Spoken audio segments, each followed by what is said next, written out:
प्रश्नोत्तरे मराठी चॅनलमध्ये आपले स्वागत आहे. आजचा प्रश्न आहे घराचे बांधकाम कसे करावे? तर आजच्या व्हिडिओमध्ये मी 20 पॉइंट्स देत आहे, जे की कुठलाही पॉइंट स्किप करू नका. खूप उपयोगी आहे. सुरू करूया लगेचच. पहिला आहे घराचे बांधकाम कोणत्या महिन्यात करावे? तर वास्तुशास्त्रानुसार श्रावण, भाद्रपद आणि माघ हे महिने शुभ मानले जातात.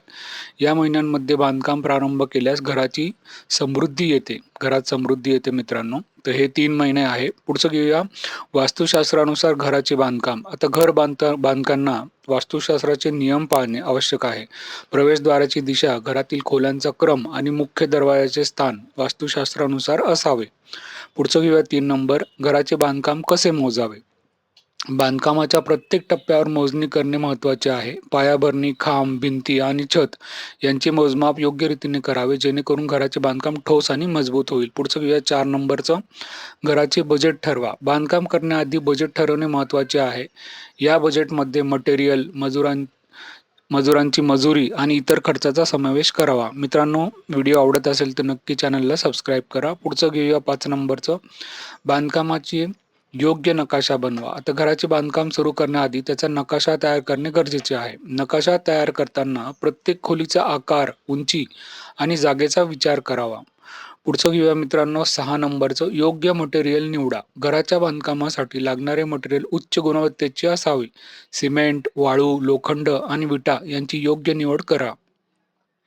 पुढचं घेऊया 7 नंबरमध्ये आहे अनुभवी आर्किटेक्ट किंवा इंजिनियरची मदत घ्या. आता घराचे बांधकाम व्यवस्थित आणि सुरक्षित होण्यासाठी अनुभवी आर्किटेक्ट किंवा इंजिनियरची मदत घ्या.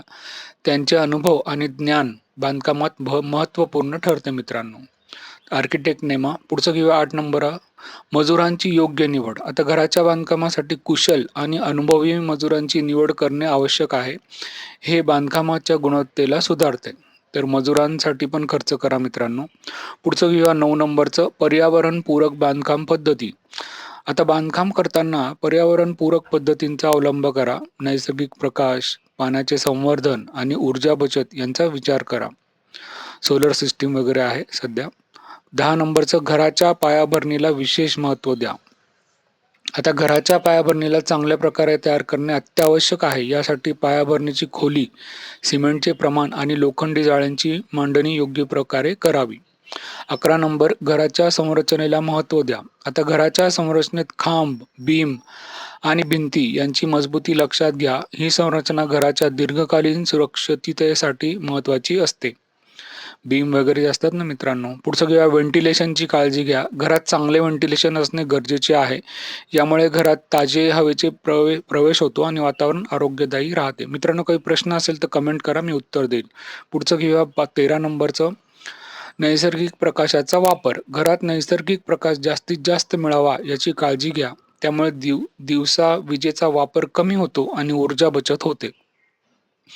नैसर्गिक सूर्यप्रकाश मित्रांनो आला पाहिजे घरामध्ये. पुढचं घेऊया 14 नंबर पाण्याची व्यवस्था. घराच्या बांधकामाच्या वेळी पाण्याच्या टाक्या, पाईपलाईन आणि ड्रेनेज व्यवस्था योग्य प्रकारे करा. पाण्याचे लिकेज टाळण्यासाठी या व्यवस्थेची विशेष काळजी घ्या. हो मित्रांनो, कारण की काय लिकेजचा मोठा प्रॉब्लेम होतो नंतर, म्हणून सुरुवातीलाच त्याची काळजी घ्या. 15 नंबरचं बांधकामाचे निरीक्षण करा. बांधकाम चालू असताना नियमितपणे त्याचे निरीक्षण करा. यामुळे बांधकामात होणाऱ्या चुकांची दुरुस्ती करता येते. हो मित्रांनो, खूप महत्त्वाचं आहे. कंटिन्यू तुमचं ऑब्झर्वेशन पाहिजे. पुढचं घेऊया 16 नंबरचं घराच्या सुरक्षेची काळजी घ्या. आता घराच्या बांधकामात सुरक्षेची दृष्टीने योग्य उपाययोजना करा. अग्निशमन यंत्रणा, वीज जोडणी आणि इतर सुरक्षा व्यवस्था योग्य रीतीने करा. पुढचं घेऊया 17 नंबरमध्ये आहे बाह्य सजावट. घराच्या बाह्य सजावटीला देखील महत्त्व द्या. घराच्या बाह्य भागांचे रंग, डिझाईन आणि सजावट नीट विचार करून करा. म्हणजे एक्सटेरियर मित्रांनो. बाह्य सजावट म्हणजे outer side of your home. 18 number अंतर्गत सजावट. घराच्या अंतर्गत सजावटीसाठी फर्निचर, रंगसंगती आणि प्रकाश योजना नीट नियोजन करून करा. या गोष्टींना घरात सौंदर्य वाढते. इंटेरियर मित्रांनो.